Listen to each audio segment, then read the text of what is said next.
और गुलदस्ते पर बैठ गई। तो मैं समझ गया कि गुलदस्ते पर जो मधुमक्खी बैठी असली वही होगा, नकली का काम नहीं। कांग्रेस का हाल भी ऐसे ही है। शिवराज जी ने लाडली बहना को पैसा दिया तो चीची कर रहे हैं, तो वो हम भी दे देंगे 500, हम भी दे देंगे 1500। नकल करती है कांग्रेस, भ्रम फैलाती है कांग्रेस, लालच देती है कांग्रेस।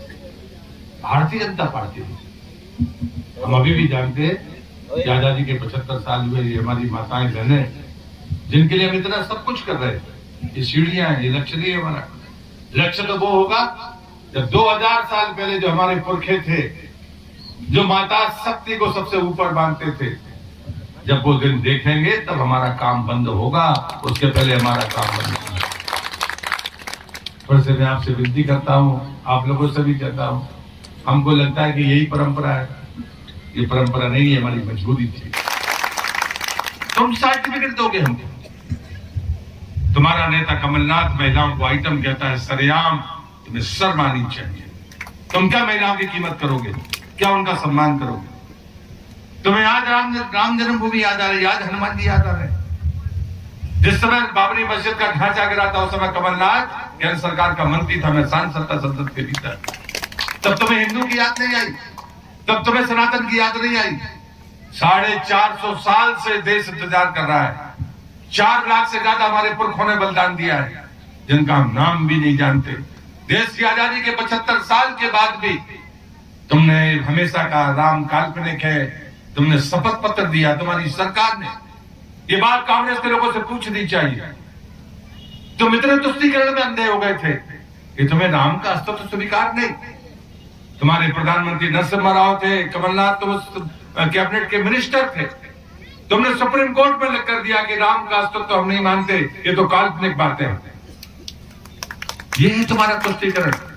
और इसलिए मैं कहता हूं कि कांग्रेस तुष्टीकरण में अंधी हो गई है, लेकिन हम वो लोग नहीं है। राम हमारे आदर्श है, हमारी जीवन शैली है, हमारी मर्यादा के प्रतीक है राम। हम उन्हें कैसे भुला सकते हैं जो हमारे पुरखे बलिदान देते हैं? हम डरते रहे, हमारा मजाक उड़ाया गया। ये भारतीय जनता पार्टी वाले मंदिर बनाएंगे लेकिन तारीख नहीं बताएंगे। कौन कह रहा था? राहुल गांधी। राहुल बाबा, तुम्हारी जात का पता नहीं है इस देश को, तुम मसाल लेके पूरे देश में घूमते हो, तुम्हारे धर्म का पता नहीं है, और उसके बाद तुम ऐसी बातें करते हो। 22 तारीख के बाद जाना अयोध्या, रामलला वहां बैठे मिलेंगे। पूजन की हिम्मत हो तो कर लेना, नकली जनेऊ पहनना हो तो वो भी पहन लेना। ये देश 3 दीपावली मनाएगा। अभी दशहरा निकला है, धर्म की जय हो गई, अधर्म का नाश हो गया। और अब मैं चाहता हूं कि प्राणियों में सद्भावना हो और विश्व का कल्याण हो। तो दीपावली आएगी, राम जी अयोध्या पहुंचते हैं तो वहां दीप जलता है, हम भी जलाएंगे। तलैया में कमल होगा, तालाब में होगा, बाजार में होगा, खरीद कर लाएंगे, लक्ष्मी जी को चढ़ाएंगे। ये तो पहली दीपावली है। दूसरी दीपावली 3 दिसंबर को होगी, जब देवेंद्र जी भाजपा के विधायक बनेंगे और 5वीं बार भारतीय जनता पार्टी की सरकार मध्य प्रदेश में बनेगी।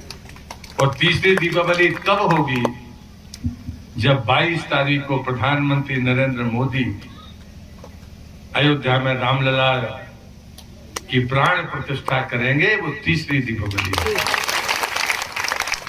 लेकिन बीच में एक पर्व है, 17 तारीख को वोटिंग। ये लोकतंत्र का पर्व है। इस पर्व को भूलोगे तो 3 तारीख को दीपावली के बारे में सोचना पड़ेगा। फर्क क्या है? पहली दीपावली में कमल लक्ष्मी जी के चरणों में चढ़ेंगे।